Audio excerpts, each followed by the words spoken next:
Structure of a file. ठीक है, structure of file में हमने क्या देखा था कि भाई ये फाइल है माई फर्स्ट prog.java, इस फाइल के अंदर क्या था, क्लास का नाम आपने डिक्लेयर कर रखा था, यानी फाइल के अंदर क्लास का नाम डिक्लेयर करा है। ठीक है, और हमने देखा था कि आ, जो नाम है फाइल का वही सेम नाम हमने दिया है without dot java extension at the name of the class. ठीक है, we can have multiple classes in one file, we can have multiple classes in one file, that is technically possible, but I will suggest that you should write only one class in a single file। ठीक है, एक class के अंदर multiple file हो एक file के अंदर multiple class हो सकती है, लेकिन कोडिंग प्रैक्टिस अच्छी क्या है कि आप एक फाइल के अंदर एक ही क्लास रखें और जो नाम है क्लास का वो फाइल से एग्जैक्टली मैच करना चाहिए इस कंडीशन। ठीक है, इस पर डिटेल और देखेंगे आगे। ठीक है, अभी पूरी बात नहीं हुई है इसमें। बहरहाल, तो कभी भी एक फाइल के अंदर एक से ज्यादा क्लास में आपकी न देखें। ठीक है, अच्छा, फाइल हुई, फाइल के अंदर क्लास हुई, क्लास के अंदर क्या होते हैं, वेरिएबल्स होते हैं और मेथड्स होते हैं। वेरिएबल मैंने डिक्लेयर किया है integer x is equal to 7। ठीक है, स्टैटिक कीवर्ड को भी भूल जाइए, स्टैटिक कीवर्ड पे भी दिमाग लगाने की जरूरत नहीं है, बाद में इसको डिस्कस करेंगे। जैसे ही मैंने ऐसा करा integer x is equal to 7, इस तो मैंने क्या करा, बेसिकली एक इंटीजर टाइप का कंटेनर डिक्लेयर करा, जिसका नाम दिया x और उसकी वैल्यू असाइन की 7। एंड चूंकि मैं फ्री हूं उस वैल्यू को चेंज करने के लिए, यानी throughout the course of the execution of the program ये वैल्यू चेंज होगी। कभी मैं 7 से 8 कर सकता हूँ, 8 से 9 कर सकता हूँ, कीबोर्ड से रीड कर सकता हूँ। इसलिए क्या बोल रहा हूँ, ये वेरिएबल है। ठीक है, अगर ये वैल्यू मैं किसी तरह से रिस्ट्रिक्ट कर दूं कि ये वैल्यू आप चेंज नहीं कर सकते, तो फिर मैं बोलूंगा ये वेरिएबल नहीं है बल्कि ये कांस्टेंट है। एक्स फिर वेरिएबल नहीं होगा, फिर एक्स कांस्टेंट होगा। ठीक है, करेक्ट। इन सभी चीज को, चाहे वो क्लास का नाम हो, चाहे वो वेरिएबल का नाम एक्स हो, चाहे वो मेथड का नाम मेन हो, इन सबको इन जनरल हम क्या करें, आइडेंटिफायर कह रहे हैं। they identify something, the name of the class, the name of the method or the name of the variable। ठीक है, एग्री। अब हमने देखा कि यहाँ पे अगर हम s की वैल्यू 8 की जगह हम कोई नॉन डेसिमल वैल्यू 5 6 हमने डाल दिया, तो हमको ये कंपाइलेशन एरर मिला। यहाँ पे हमने हावर किया तो हमने देखा type mismatch, can not convert from double two integer. यानी जो ये वैल्यू 4.56 है, ये इंटीजर टाइप की नहीं है, इसका नेचर डबल है। डबल एक नॉन डेसिमल वैल्यू की एक टाइप है। ठीक है, तो नॉन डेसिमल वैल्यू जो है वो डबल टाइप की, उसको आप अलोकेट करना चाह रहे हैं किस बक्से के अंदर, किस कंटेनर के अंदर, जो कि प्रॉमिस कर रहा है कि मैं इंटीजर के अलावा और कुछ नहीं सेव करूंगा जब तक वो मुझसे कंपेटेबल ना हो। ये वर्ड मैं ऐड कर रहा हूँ, जब तक वो मुझसे कंपेटेबल ना हो। ठीक है, कंपेटेबिलिटी का मतलब क्या है वो भी देखेंगे। ठीक है, तो ये कह रहा है कि भाई वेरिएबल जो था, यानी जो बक्सा था उसका नाम जो एक्स मैंने दिया था, वो वेरिएबल जो है वो बक्सा इंटीजर टाइप का है, और उसमें इंटीजर के अलावा आप कुछ और नहीं डालेंगे जब तक वो वैल्यू जो आप डाल रहे हैं वो कंपेटेबल ना हो इंटीजर टाइप से। ठीक है, अब ये वैल्यू जो हमने डाला है ये डबल वैल्यू है, इसका नेचर जो है डबल है, यानी ये डाटा टाइप इसका डबल है, और उसको इंटीजर में ये एक्सेप्ट नहीं कर रहा है। ये बता रहा है type mismatch, can not convert from double two integer. Double value को इंटीजर वैल्यू में कन्वर्ट नहीं कर सकते। ठीक है, तो मुझे इस डाटा की वैल्यू को दोबारा से मैं चेंज करके कोई और वैल्यू देता हूँ जो कि कंपेटेबल है, तो कोड मेरा कंपाइल हो जाएगा। ठीक है,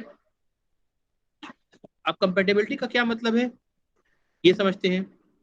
फॉर एग्जाम्पल, मैंने x इज इक्वल टू 5 की जगह कैरेक्टर c डाल दिया। सी इज कैरेक्टर, सिंगल कोट्स के अंदर लिखा है मैंने, डबल कोट्स के अंदर स्ट्रिंग लिखते हैं। जैसे कोई मैसेज मैंने प्रिंट किया था, hello world, system dot out dot print के अंदर जाकर डबल कोट के अंदर हेलो वर्ल्ड लिखा था। Double quote essentially means a string value, single quote means a character value, single character value. ठीक है, तो सी मैंने दे दिया। अभी देखिए कोई कंपाइलेशन एरर नहीं आई है मेरे पास, राइट। वजह क्या है कि ये जो कैरेक्टर है, ये कैरेक्टर आप एज सी देख रहे हैं। ठीक है, लेकिन कंप्यूटर इसको ट्रीट कर रहा है एक न्यूमरिक फॉर्म में, जिसको हम बोलते हैं एस्की कोड। इस सी के करस्पॉन्डिंग एक एस्की कोड है, यानी न्यूमरिक वैल्यू है। ठीक है, जिसको ये ट्रांसलेट होकर के स्टोर होने की कोशिश कर रहा है। ये देखिए, मैंने एस्की कोड की टेबल गूगल कर रखी है। मैंने एस्की कोड सर्च किया, एक टेबल मेरे पास आ गई। आप देखिए, इसमें हर जो भी आप चाहे न्यूमरिक वैल्यू हो, चाहे इंटीजर वैल्यू हो, चाहे वो स्पेशल कैरेक्टर्स हो, चाहे वो कैपिटल एबीसीडी हो या स्मॉल एबीसीडी हो, सबके करस्पॉन्डिंग एक वैल्यू दे रखी है डेसिमल में। ठीक है, साथ में हेक्साडेसिमल दे रखी है। फिलहाल मुझे डेसिमल से मतलब है। इंटीजर टाइप से मतलब है क्योंकि कंटेनर हमारा इंटीजर है, हेक्साडेसिमल नहीं है, इंटीजर वैल्यू को स्टोर कर रहा है। हेक्साडेसिमल होगा तो वो भी किसी न किसी फॉर्म में कन्वर्ट ही होगा, राइट। तो डेसिमल वैल्यू, अब देखिए सी की वैल्यू 99 है ना, यानी ये कोड उसको लॉकेट है, इसको बोलते हैं एस की कोड, ठीक है। तो अब यहाँ पे क्या हो रहा है, इस सी की जगह एक्स में क्या जा रहा है, 99 जा रहा है, ठीक है, with some indication that it's not a numeric 99 but rather a character 99, with some indication. वो कैसे कर रहा है, वो उसके लिए क्या वो इंटीजर वैल्यू ऐड करता होगा, सेपरेट करता होगा, हमें नहीं पता, we are not the java developer, but it is doing something, ठीक है। तो ये कोड इसके अंदर जा रहा है। अब ये कोड जो है ये इंटीजर टाइप से कंपेटेबल है, नेचर में भी और साइज में भी। जो कैरेक्टर का कंटेनर होता है, यानी जो बक्सा आप कैरेक्टर के लिए असाइन करेंगे वो बहुत छोटा होता है, कितनी साइज होती है वो बाद में डिस्कस करेंगे, इंटीजर से अगर कंपेयर करें तो, ठीक है।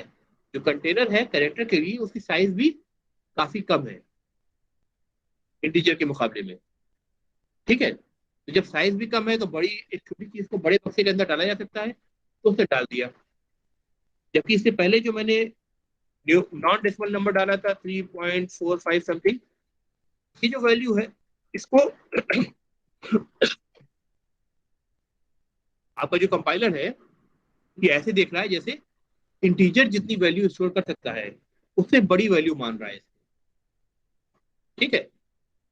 एक्चुअली बड़ी वैल्यू है नहीं, 3.45 की बात हम करें तो वो छोटी वैल्यू है, लेकिन 45 के आगे हम क्या ज्यूम कर सकते हैं, 0 0 0 0 0, वो जीरो कहाँ तक जाएगा नहीं पता, इसीलिए बोलते भी इसको है फ्लोटिंग पॉइंट वैल्यू, फ्लोट कर रहा है। नॉन डेसिमल जो जो हिस्सा है आपका वो फ्लोट कर रहा है, मतलब वो एक पर्टिकुलर रेंज में नहीं है, 3 डिजिट में नहीं है, 4 डिजिट में नहीं है, 2 डिजिट में नहीं है, इसमें गो तो नॉन डिफाइंड रेंज फ्लोट कर रहा है, राइट। इसलिए बोल रहे हैं नॉन डेसिमल नंबर को हम क्या बोल रहे हैं, फ्लोटिंग पॉइंट नंबर, ठीक है। जो जो नॉन इंटीजर वैल्यू है यानी डेसिमल जो फ्रैक्शन के साथ जो वैल्यूज है उनको हम क्या बोल रहे हैं, फ्लोटिंग पॉइंट वैल्यूज बोल रहे हैं, क्योंकि उनका जो फ्रैक्शन वाला पार्ट है वो फ्लोट कर रहा है, ठीक है, समझने के लिए, ठीक है। तो ये मान रहा है कि जो 3.45 है इसकी साइज कहीं ज्यादा है जो एक इंटीजर बक्सा होल्ड कर सकता है, ठीक है। अब अगर इसके आगे मैं एफ लगा दूं,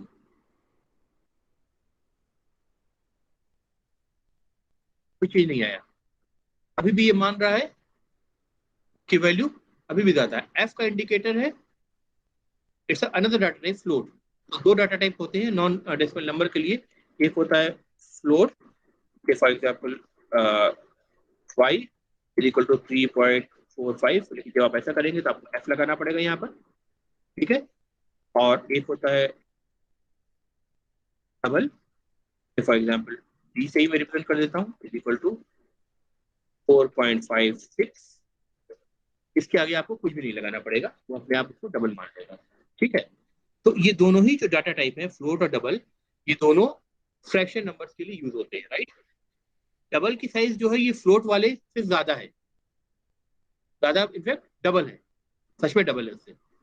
ये फ्लोट जो है टेक्निकली 4 बाइट यूज करता है और ये 8 बाइट यूज कर रहा है डबल।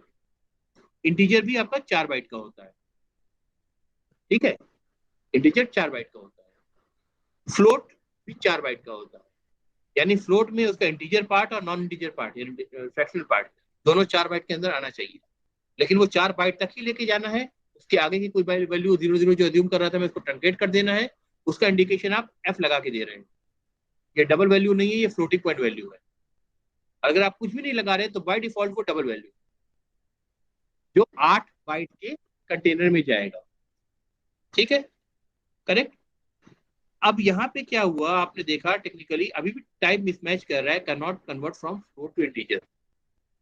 हालांकि फ्लोट की साइज आपको क्या बताया, 4 बाइट। 4 बाइट मतलब कितने बिट्स होते हैं, 32 बिट। 8 होता है ना, 8 के 32, राइट। तो 32 बिट, राइट। इंटीजर की साइज क्या है, 32 बिट, राइट। लेकिन फिर भी यहाँ पे ये कंफर्टेबल अभी नहीं दे रहा है, क्योंकि अब नेचर बदल गया आपका, अब नेचर बदल गया, ठीक है। वैल्यू तो ठीक है बट वैल्यू का नेचर बदल गई, ये फ्लोटिंग पॉइंट वैल्यू हो गई।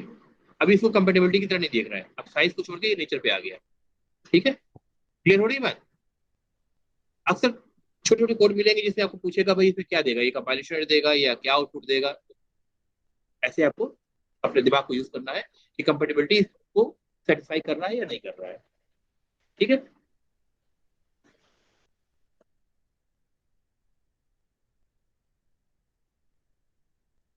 ऐसा क्लियर है। अब तो ये तो हो गए कुछ डाटा टाइप हमने देखे, जैसे इंटीजर टाइप का डाटा टाइप देखा, फ्लोट देखा।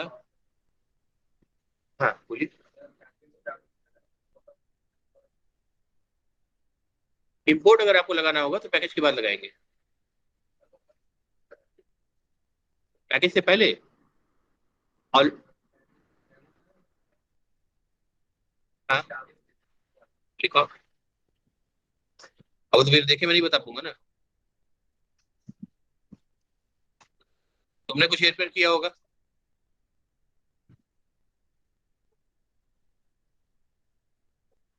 हाँ तो जो लोग लैपटॉप लेके बैठे हैं ना वो कोशिश करे आगे बढ़ जाए, ताकि आपको कुछ भी दिखाना हो तो आसानी से दिखा पाए। अरे यार,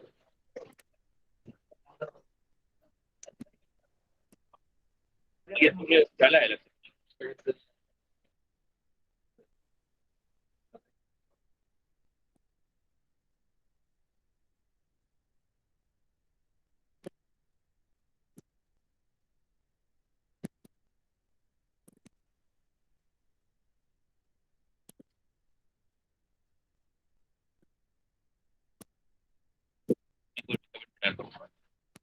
ये अपने आप आ गया ये।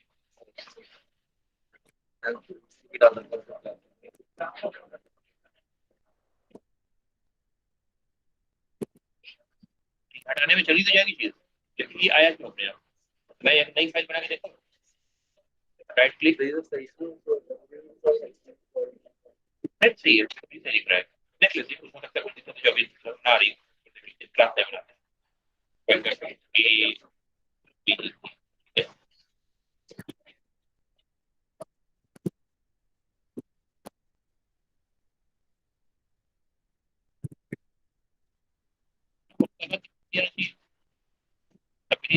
कुछ गड़बड़ किया है तुमने, पक्की बात है। अगर कुछ मैंने देखा नहीं है तो क्या तुम लोग ने किया है तो मुझे नहीं पता ये। ठीक है, देखिए कर रहा हूँ। कुछ तो तुमने किया है जैसे।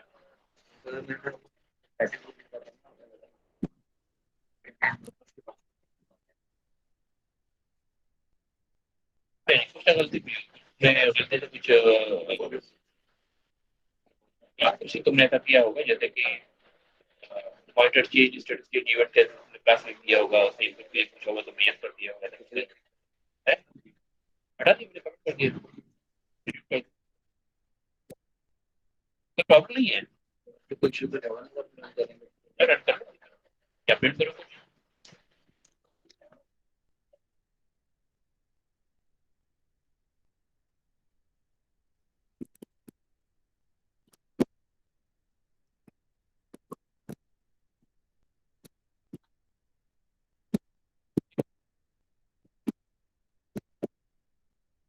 ठीक है,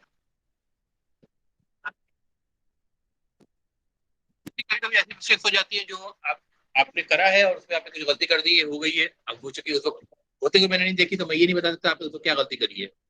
बट आप दिखाओगे तो 1 मिनट के अंदर वो रिजॉल्व जरूर हो जाएगी। ठीक है, इसीलिए जो लोग लैपटॉप लेके बैठे हैं वो कोशिश करें कि आगे बढ़ जाए, ताकि कोई प्रॉब्लम है वो दिखा सकते हैं, यही कहीं सॉल्व हो जाएगी उसकी। ओके, यहाँ तक क्लियर है। तो फाइल के अंदर क्या है, जावा फाइल के अंदर क्या है, क्लास है, क्लास के अंदर क्या है, वेरिएबल्स हैं, डाटा है। वेरिएबल्स को हम डाटा के से कंपेयर करते हैं, और मेथड से, मेथड से किसे कंपेयर करते हैं, एल्गोरिथम से या कंप्यूटेशन से, right. I can have more than one methods. इस तरह मेथड मुझे लिखना है, सिर्फ for example public integer add integer x comma integer y. ठीक है, देखो जैसे ही मैंने ये मेथड लिखा, आई कैपिटल लिख दिया मैंने, ये गलत रहा, यहाँ पे कंपैरिजन पहले दे रहा है ना। आई कैपिटल लिख दिया मैंने, ये क्या बोल रहा है, INT can not be resolve to a type. जब भी ये कहे तो समझ लीजिए न तो वो कीवर्ड है न तो वो वेरिएबल है, कुछ ना कुछ आपने स्पेलिंग मिस्टेक करी है। तो आपको क्या करना है, इसको नहीं कर लीजिए स्मॉल आई से। सारे जो कीवर्ड यूज कर रहे हैं, चाहे वो प्री डिफाइंड डाटा टाइप हो, चाहे स्टैटिक जैसा कीवर्ड हो, चाहे पब्लिक जैसा कीवर्ड हो या वॉइड हो, ये सब आपको कलर डिफरेंट दिखेगा आईडी में। ऐसे भी अगर मैं इसको कैपिटल आई कर दूंगा तो इसका कलर भी आपको क्या दिखेगा, ब्लैक दिखेगा। ठीक है, तो ये भी देख के आपको समझ में आ रहा है कि भाई ये वो डाटा टाइप नहीं है, यानी प्री डिफाइंड डाटा टाइप नहीं है, बल्कि मैंने कुछ और कर दिया है। ठीक है, अब ये दो दो वेरिएबल ले रहा है ये मेथड ऐड। जैसा नाम से समझ में आ रहा है कि मैं दो नंबर को ऐड करना चाहता हूँ, जो नॉन डेसिमल नंबर है उसको मैं, नॉन फ्रैक्शन नंबर है उसको मैं ऐड करना चाहता हूँ। ठीक है, ये मेरा पर्पज है। ठीक है, अब ये मुझे एरर दे रहा है, कंपाइलेशन दे रहा है, क्या दे रहा है बताइए, this method must return a result of type integer. ठीक है ना, ये जो पहली लाइन है इसको मैंने कल बताया था, प्रोटोटाइप भी कहते हैं, सिग्नेचर भी कहते हैं, मेथड सिग्नेचर कहते हैं। ठीक है, मेथड सिग्नेचर क्या है, वो पहली लाइन है जो मेथड के बारे में बताता है। यानी ये कह रहा है कि मेथड की विजिबिलिटी पब्लिक है। पब्लिक क्या है वो बाद में देखेंगे। ये एक इंटीजर नेचर की वैल्यू को रिटर्न करेगा, जो कि मैंने अभी तक करा नहीं है, और चूंकि मैंने करा नहीं है इसलिए मुझे कंपाइलेशन एरर दे रहा है कि this method must return a result of type integer. पीछे में हाथ के कंपाइल करता जा रहा है ना ये, जब तक मैं रिटर्न स्टेटमेंट नहीं लिखूंगा ये सेटिस्फाई नहीं होगा। तो लेट मी जस्ट राइट अ रिटर्न स्टेटमेंट बस भाई। ठीक है, एरर चली गई, कंपाइलेशन चली गई। फिर क्या कह रहा है, मेथड का नाम आपका ऐसा होना चाहिए जो रिजेंबल करे कि एक्चुअली आप मेथड के अंदर क्या कर रहे हैं। ऐड की जगह मैं मल्टीप्लाई लिख कर दूं और रिटर्न कर रहा हूँ S+Y, तो लॉजिकली गलत है, कंफ्यूजिंग है डेवलपर्स के लिए। क्योंकि आप देख रहे हैं यहाँ आउटलाइन में क्या दिख रहा है, आउटलाइन में क्लास के साथ मुझे मेरे पास मेन मेथड दिख रहा है, ऐड मेथड दिख रहा है, बहुत सारे मेथड दिख रहे हैं। अगर किसी भी क्लास को मैं यहाँ से जो लिस्ट डाउन है पैकेज एक्सप्लोरर में, उसकी मैं आउटलाइन देख करके सिर्फ ये पता करना चाहूँ इसमें कौन कौन से मेथड्स अवेलेबल हैं, वो क्या क्या पैरामीटर लेते हैं, तो मैं आउटलाइन से देख करके इनसे अंदाज कर सकता हूँ बिना उस क्लास को खोले हुए, क्विकली, राइट। अब यहाँ पे मतलब ये दिख रहा है मुझे ऐड है, और यहाँ मैं क्या करूँ, इसको X × Y करूँ, तो ये क्या हो जाएगा, ये एक तरह से मुझे एक मिसगाइड करने वाली बात हो जाएगी, है ना। कि मेथड का नाम तो दिख रहा है ऐड, यहाँ मैं देख रहा हूँ मैं एक्सपेक्ट कर रहा हूँ ये दो नंबर पास करूंगा इसके अंदर जो एंट्री टाइप का होगा, और ये कॉलन के बाद जो आ रहा है वो रिटर्न टाइप है। ये मेन के बाद जो दिख रहा है वो वर्ड रिटर्न टाइप है, यानी कुछ भी रिटर्न नहीं कर रहा है। ठीक है, मेन के बाद, मेन के पहले वर्ड है ना, तो ये आउटलाइन में आपको कॉलन लगा के बाद में ही दिखेगा रिटर्न टाइप। और जो मेथड के अंदर दिख रहा है वो पैरामीटर्स दिख रहे हैं। ठीक है, वो पैरामीटर्स दिख रहे हैं, इंटीजर इंटीजर टाइप के पैरामीटर्स हैं, यानी ये मेथड के दो पैरामीटर्स डिफाइंड है और दोनों इंटीजर टाइप के हैं। ठीक है, तो मैं प्रॉमिस कर रहा हूँ ऐड करूंगा मैं, अगर मल्टीप्लाई कर रहा हूँ अंदर तो ये मिसलीडिंग है, इसको देख करके कंफ्यूज हो सकता है, ऐसा नहीं करना है। नाम हमेशा आपको ऐसे ही देना है जो एग्जैक्टली वही बताए जो आप एल्गोरिथम में कर रहे हैं। ठीक है, अच्छा, अब ये सिग्नेचर का पर्पस क्या हुआ, सिग्नेचर ने मुझे बताया क्या इसकी विजिबिलिटी है, पब्लिक, क्या रिटर्न टाइप है, क्या इससे मैं एक्सपेक्ट कर सकता हूँ नाम के हिसाब से, समझ में मुझे जो आ रहा है, क्या ये आर्गुमेंट्स किस टाइप के आर्गुमेंट्स लेगा, यानी पैरामीटर्स उसके क्या है, ये सब इन्फॉर्मेशन मुझे मिल रही है। कल को अगर मैं इसका एल्गोरिथम अगर चेंज कर दूं, मतलब X+Y को मैं ऐसे कहूं, X+Y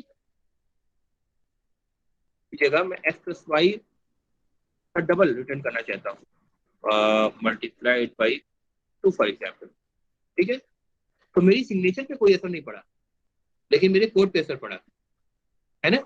तो इसका मतलब ये है कि अगर मैं इस पर्टिकुलर मेथड को कहीं से कॉल कर रहा हूँ, कॉल करने के लिए मुझे क्या करना पड़ेगा, इस क्लास का पहले ऑब्जेक्ट बनाना पड़ेगा, माई फर्स्ट PROG, फिर OBJ, मैंने नाम का ऑब्जेक्ट बनाया, इज इक्वल टू न्यू। ये क्या कर रहा हूँ, अगर अभी नहीं समझ में आ रहा है तो बाद में समझ में आएगा, परेशान मत होइए। OBJ डॉट डॉट ऑपरेटर लगा के मुझे वेरिएबल भी दिखाई पड़ रहे हैं, मेथड भी दिखाई पड़ रहा है, ऐड मेथड मैंने कॉल करा, ये X और Y की जगह इसने प्लेस होल्डर छोड़ दिया कॉमा लगा के ना, जब मैंने ऑटोमेटिकली इसको सिलेक्ट किया तो यहाँ पे मैं वैल्यू डाल देता हूँ 5,6।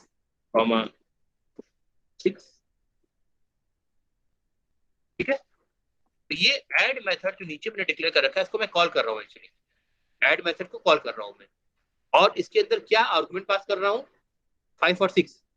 तो जो वैल्यूज जिस जगह से आप पास करते हैं, जहाँ मेथड को कॉल करते हैं, तो उस जगह पे उसको क्या बोलेंगे, उसको आर्ग्यूमेंट्स बोलेंगे, उस जगह पे उसको आर्ग्यूमेंट्स बोलेंगे, पहले भी डिस्कस किया है मैंने। ठीक है, और यहाँ पे जो आप डिक्लेयर कर रहे हैं टाइप, यानी कंटेनर का नेम और टाइप, एक्स और वाई, और दोनों टाइप इंटीजर का, तो ये आप क्या डिक्लेयर कर रहे हैं, यहाँ पे आप बोलेंगे इसको पैरामीटर्स। ठीक है। अगर कोई पूछे कि भाई पैरामीटर क्या होता है, तो आप ये लाइन लिख करके इसको एक्सप्लेन नहीं करेंगे कि ये पैरामीटर होता है। यहाँ पे आर्गुमेंट आ रहा है जो आप पास कर रहे हैं, एक्चुअल वैल्यू पास कर रहे हैं। ठीक है। पैरामीटर मतलब आप कह रहे हैं कि कंटेनर का टाइप क्या होगा और कंटेनर का नाम क्या होगा। ठीक है, क्लियर है। अब अगर मैं इस एल्गोरिथम में कोई भी चेंजेस कर सकता हूं, तो इस कॉलिंग कोड पे मेरे पास कोई असर नहीं पड़ेगा। मैंने टू लगाया था, टू में हटा दूं, कॉलिंग कोड आपका इंटैक्ट है, उसमें कंपाइलेशन में कोई प्रॉब्लम नहीं आएगी। लेकिन अगर इस सिग्नेचर के अंदर, यानी पहली लाइन के अंदर, अगर मैं कोई चेंज कर दूं, टीचर ऐड कर दिया, मैं 3 नंबर से ऐड करना चाहता हूँ, तो क्या आप देख रहे हैं, जहां मैंने इसको कॉल किया था उस जगह पे आपको कंपाइलर एरर मिल रही है, आपका कोड कंपाइल नहीं हुआ। और एरर क्या कह रही है, the method add int int int, यानी मेथड तो आपने int int int 3 parameter of the type integer के लिए डिफाइन कर रखा है, राइट।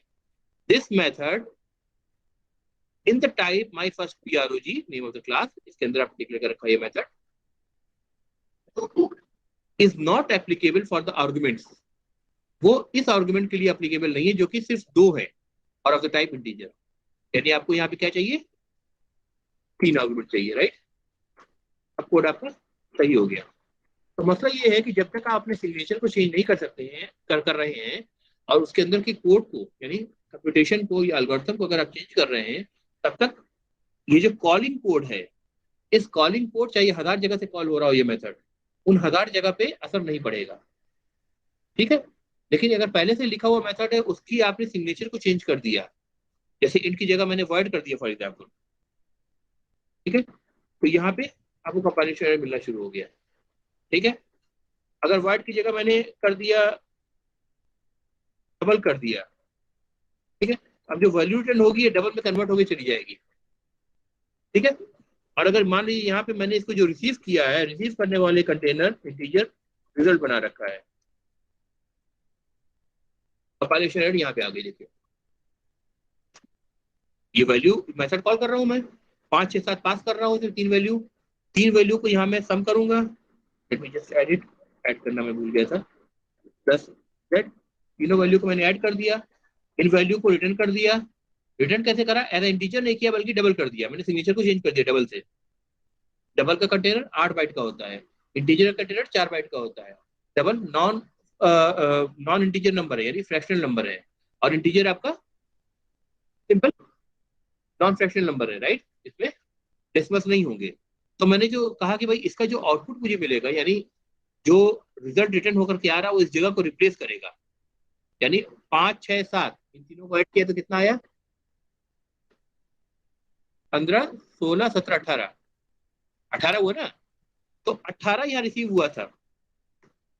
लेकिन जब हमने रिटर्न करने की कोशिश की तो रिटर्न टाइप क्या है, डबल है, तो 18.0 18.0 हो गया, वो डबल वैल्यू में कन्वर्ट हो गया। अब 18.0 चूंकि फ्लोटिंग पॉइंट नंबर नहीं है, मतलब फ्लोट टाइप का नहीं, फ्लोटिंग पॉइंट नंबर है पर फ्लोट टाइप का नहीं है, फ्लोट डाटा टाइप का नहीं है, यानी ये वाले फ्लोट डाटा टाइप का नहीं है जो कि 4 बाइट होल्ड करता है, और नेचर भी उसका चेंज है। तो वो जब हम इंटीजर टाइप के कंटेनर में असाइन कर रहे हैं, तो आपको सिग्नेचर चेंज होने की वजह से आपको कंपाइलेशन एरर मिलनी शुरू हो गई। कंपाइलेशन एरर सेम है, the type mismatch can not convert from double two integer, जो पहले हमने देखा था, करेक्ट है। ठीक है ना। तो ये प्रॉमिस की तरह समझिए आप सिग्नेचर को, प्रॉमिस आपकी जब तक चेंज नहीं हो रही है, तो कहीं भी आप 1000 जगह से इस मेथड को कॉल कर रखा है, और 1000 जगह पे कोड को के कंपाइलेशन ब्रेक नहीं होगी, कोड तब भी कंपाइल करेगा। अगर आपने सिग्नेचर को चेंज कर रखा है तो कोड कंपाइल नहीं होगा। एल्गोरिथम को मैं चेंज कर दूं कोई प्रॉब्लम नहीं, इसको मैंने तो मल्टीप्लाई कर दिया, कोई बात नहीं। ठीक है। इस जगह पे कोई एरर नहीं आई, कंपाइलेशन एरर नहीं आई हमारे पास। ठीक है। तो ये जो है ये कॉलिंग कोड है आपका, इसको हम अक्सर क्लाइंट कोड बोलते हैं, client client to this method add. ठीक है। जो ऐड मेथड को यूज कर रहा है, कॉलिंग कोड या क्लाइंट कोड बोलते हैं। तो अगर आप सिग्नेचर चेंज नहीं कर रहे हैं तो कभी भी आपका क्लाइंट कोड पे असर नहीं पड़ेगा, अगर आप सिग्नेचर चेंज कर रहे हैं तो क्लाइंट कोड आपका कंपाइलेशन उसका ब्रेक हो जाएगी। क्लियर है? अच्छा, तो ये तो हुई बात कि भाई क्लास का स्ट्रक्चर क्या है, जावा फाइल का स्ट्रक्चर क्या है, जावा फाइल के अंदर क्लास है। अगर अगर हम यहाँ पे क्लिक करें तो पूरा बॉडी, ओपनिंग बॉडी से एंड बॉडी तक कोड हाईलाइट करके दिखा रहा है। उसके अंदर वेरिएबल्स डिफाइंड है, ठीक है। उसके अंदर मेथड्स डिफाइंड है, एक से ज्यादा वेरिएबल्स, एक से ज्यादा मेथड डिफाइंड है। मेथड की बॉडी को हमें देखना है कि भाई ये मेन मेथड की बॉडी कहाँ से शुरू हो रही, कहाँ खत्म हो रही है। यहाँ पे डबल क्लिक करा, इससे यहाँ से यहाँ तक हाईलाइट कर दिया, राइट। सिमिलरली ऐड को मैं देखना चाहता हूँ, इसकी बॉडी कहाँ से कहाँ तक है, ये से दिखा दिया, राइट। करेक्ट। इस वेरिएबल एक्स को मैंने क्लिक किया तो देखिए क्या हुआ, साथ में यहाँ पे कुछ पीले रंग से हाईलाइट हो गया है, यानी इस एक्स वेरिएबल का डिक्लेरेशन कहाँ है, वो आपको एक्चुअल जगह पे ले जा रहा है, ठीक है। जैसे बहुत बड़ी क्लास है, बहुत सारे वेरिएबल्स के अंदर डिफाइंड है, आप कहीं यूज कर रहे हैं, आप देखना चाहते हैं उसका डिक्लेरेशन कहाँ कर रखा है ऊपर क्लास के लेवल पर, तो उस पर डबल क्लिक करिए, हाईलाइट हो जाएगा ऊपर। सिमिलरली येलो कलर से आपको नजर आ जाएगा कि कहाँ पे वो डिक्लेयर है, ठीक है। फाइंड आउट करने का आसान तरीका है क्विकली, जब कोड आप रीड कर रहे हो, ठीक है। यहाँ तक क्लियर है? कोई doubt? Those who are online, any doubts? सब ठीक है?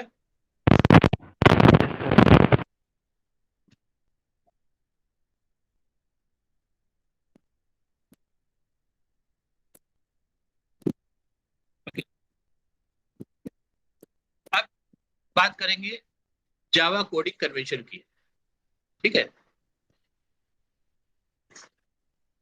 व्हाइट बोर्ड मैंने ऑलरेडी ओपन कर रखा है, लेकिन मैं फिर से यहाँ पे लिखूंगा, क्योंकि धीरे धीरे जब लिखूंगा तो आप साथ में रीड करेंगे तो दिमाग में चीज बैठती है। फिर एक स्लो प्रोसेस भी एक तरीका होता है लॉन्ग टाइम तक दिमाग में बैठाने का। मैं वही दिखा के बता सकता था, लेकिन but just for the sake of याद रखने के लिए मैंने कर रहा हूँ। Java coding convention. कन्वेंशन का मतलब क्या होता है?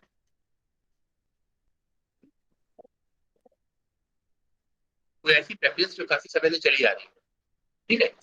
जैसे कहते हैं solve this problem using a conventional way, और we are going to arrange a marriage for our family member using a conventional way, ठीक है, ठीक है। या जैसे आप कैलकुलेशन पहले होता था, लॉग टेबल यूज होके होता था, that was the conventional way. बाद में अब कन्वेंशनल वे क्या हो गया, कैलकुलेटर हो गया, ठीक है। तो जो एक चला आ रहा है, ट्रेंड चला आ रहा है बेसिकली, तो उसको बोलते हैं कन्वेंशन, ठीक है। जावा की कोड करने के भी सर्टेन कन्वेंशन है।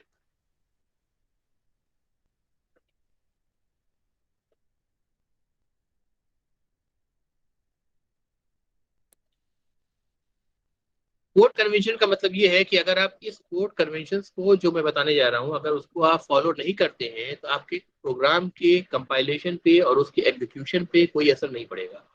आपका कोड परफेक्टली कंपाइल करेगा और परफेक्टली एग्जीक्यूट होगा। लेकिन जो लोग आपके कोड को रीड कर रहे हैं, ठीक है, वो एक सर्टेन स्टैंडर्ड फॉलो करते हैं, उस स्टैंडर्ड से आप डेविएट कर जा रहे हैं। तो जब आप कोड आपका रिव्यू में जाएगा किसी भी अच्छी कंपनी में, वो आपको उस वक्त रोक देंगे, कहेंगे कि कोडिंग कन्वेंशन फॉलो करो। आप कहेंगे ये तो बड़ी छोटी सी बात है, क्यों फॉलो करना है। लेकिन उसको फॉलो करने से बहुत सारे एडवांटेज मिलते हैं, और लिटरली आपको किसी भी ढंग की कंपनी में जहाँ रिव्यू कोड रिव्यू होता है, कोडिंग कन्वेंशन कभी भी किसी भी लैंग्वेज का वायलेट करने वो नहीं देंगे आप, ठीक है। अब नेमिंग कन्वेंशन, कोडिंग कन्वेंशन में एक चीज होती है नेमिंग कन्वेंशन।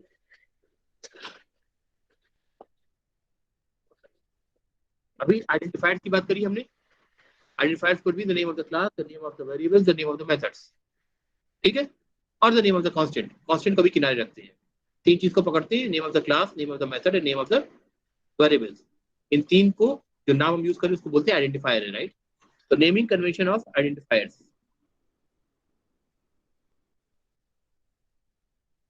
उनका नाम हम कैसे देंगे? तो जैसे हमने क्लास का नाम दिया, तो क्लास का नाम मैंने क्या रखा है, माई फर्स्ट PROG। इस नाम के अंदर तीन वर्ड है, माई एक वर्ड है, फर्स्ट एक वर्ड है, PROG एक वर्ड है। तीनों का जो फर्स्ट लेटर है वो क्या है, कैप्स में है, ठीक है। So the naming convention for the identifier which identifies the class is that if it has a multiple words, then every first character of the word should be in capital letter. Simple सी बात, ठीक है। अगर आप कोई variable या method declare कर रहे हैं, उसका नाम दे रहे हैं, तो नेमिंग कन्वेंशन वेरिएबल और मेथड दोनों के लिए सेम होता है। उसमें क्या करना है आपको, जैसे मैंने कहा कि ऐड एक मेथड है, ऐड में तो एक ही वर्ड है, एक को इस्तेमाल से शुरू किया आपने। अगर मैं कहूँ ऐड टू इंटीजर्स, ये मेथड का नाम हो गया, ठीक है। फिर मैं क्या करूंगा, integer x comma integer y comma integer z, return type लगा दूंगा इंटीजर, वेरिएबिलिटी लगा दूंगा पब्लिक से फॉर एग्जांपल, ठीक है। ये सब अलग अलग जगह है, सिर्फ नाम को अगर हम पकड़े तो नाम को मैंने कैसे डिफाइन किया है। पहला वर्ड जो ऐड है, इसका ए जो है स्मॉल है। नेक्स्ट वर्ड टू, इसका पहला कैरेक्टर जो है कैश में है। इंटीजर तीसरा वर्ड है, इसका पहला कैरेक्टर कैश में है। तो अगर मल्टीपल वर्ड्स हैं तो सिर्फ फर्स्ट जो वर्ड है उसका जो कैरेक्टर फर्स्ट कैरेक्टर होगा वो स्मॉल में होगा, बाकी जितने भी वर्ड्स होंगे सबका फर्स्ट कैरेक्टर क्या होगा, कैश में होगा। इसको बोलते हैं camel case, camel case, camel case convention, ठीक है। तो आइडेंटिफायर्स अगर वेरिएबल्स और मेथड्स हैं उनके लिए आप कैमल केस कन्वेंशन को फॉलो करेंगे। अगर क्लास है तो उसके लिए आप कैमल केस कन्वेंशन को नहीं फॉलो करेंगे, बल्कि हर वर्ड का पहला कैरेक्टर कैश में रहेगा, ठीक है। क्लियर है, ये याद रखना है आपको। कभी भी आप कोड लिखे ऐसा ना देखो कि आप कन्वेंशन से आप को आप अनफॉलो कर रहे हैं, फॉलो करना है आपको। अब इससे फायदा क्या हुआ, देखिए डाटा टाइप मैंने डिफाइन करा string, s is equal to string है डबल कोट में, राइट। हेलो, सेमीकोलन से इसको टर्मिनेट कर देते हैं, ठीक है। देखिए ये स्ट्रिंग जो आपने लिखा है ये कलर्ड में नहीं आया, ठीक है, यानी ये जो बेसिक डाटा टाइप है वो नहीं है, या कोई कीवर्ड इसके लिए नहीं मिला है आपको, बल्कि ये यूजर डिफाइंड डाटा टाइप है। यूजर डिफाइंड डाटा टाइप मतलब किसी ने एक क्लास बनाया है, स्ट्रिंग क्लास, ठीक है। ऊपर ऊपर तो क्लास तो समझते हैं ना क्या होता है, क्लास बनाया है स्ट्रिंग क्लास, और इसको मैं देखते ही समझ जा रहा हूं क्योंकि इसका जो एस कैपिटल है, it's a name of a class, ठीक है। आउटलाइन में भी अगर आप देखेंगे तो माय फर्स्ट प्रोग्राम देखिए वो कैपिटल में दिख रहा है, एक्स वाई जेड स्मॉल में दिख रहे हैं, मेन मेथड मेथड जो है कैपिटल केस में। अगर मैं किसी क्लास का आउटलाइन देखूं तो देखते ही मुझे अंदाज मिल जाएगा क्या चीज उसमें मेथड है, क्या वेरिएबल है, क्या उसके अंदर के नेस्टेड क्लास भी हो सकते हैं, ठीक है। तो एक नजर पे देख करके मुझे ये फॉलो करना आसान हो जाता है कि एक्चुअली वो क्या चीज है। इसलिए कन्वेंशन फॉलो करना इंपॉर्टेंट है। बहुत छोटी सी बात है लेकिन फॉलो करना है, ठीक है। यहाँ तक क्लियर है, ओके।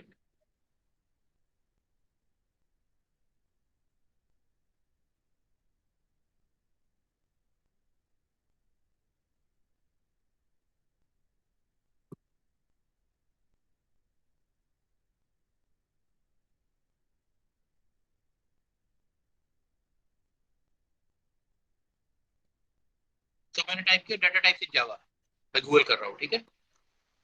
W3 स्कूल की साइट आ गई है मेरे पास, फैमिलियर होंगे आप लोग, छोटे ट्यूटोरियल्स होते हैं W3 स्कूल में, स्टैंडर्ड ट्यूटोरियल्स लेकिन छोटे होते हैं, बहुत प्रिसाइज होते हैं। इसमें ओपन कर दे रहा हूँ मैं, ये पेज ओपन हुआ। देखिए क्या लिख कर कह रहा है, प्रिमिटिव डाटा टाइप, ठीक है। यानी जो ऐसे डाटा टाइप है जो प्रिमिटिव है, हमेशा से चले आ रहे हैं, फ्रॉम द प्रिमिटिव टाइप जिसे कहते हैं ना, एग्जांपल देते हैं। जैसे देखिए क्या आ रहा है, बाइट आ रहा है, शॉर्ट आ रहा है, इंटीजर आ रहा है, लॉन्ग आ रहा है, फ्लोट आ रहा है, डबल आ रहा है। ये सारे डाटा टाइप है जो प्रिमिटिव है। बुलियन है, कैरेक्टर है, इसमें हमने इंटीजर देखा, हमने फ्लोट देखा, हमने डबल अभी यूज करके देखा है ना।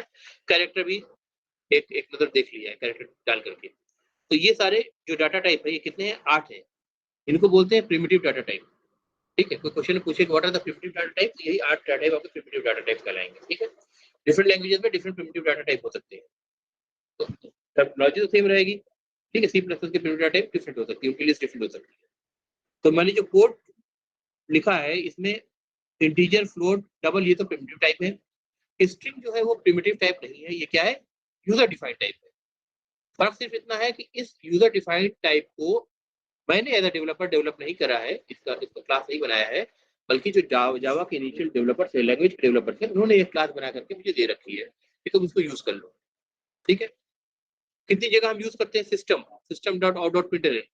ठीक है, सिस्टम में क्या होता है, एस कैपिटल होता है,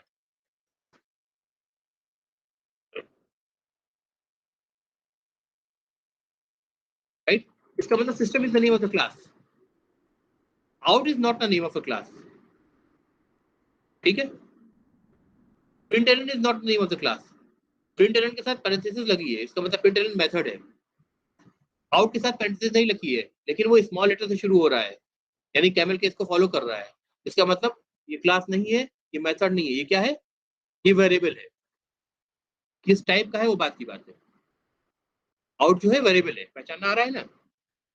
ठीक है, तो अभी मैं कन्वेंशन फॉलो कर रहा हूँ, तो मुझे पता है एस सिस्टम का एस कैपिटल, ये क्लास है, ओ स्मॉल है, प्लस पैरेंथेसिस नहीं लगी है, तो ये मेथड नहीं है, ये वेरिएबल है।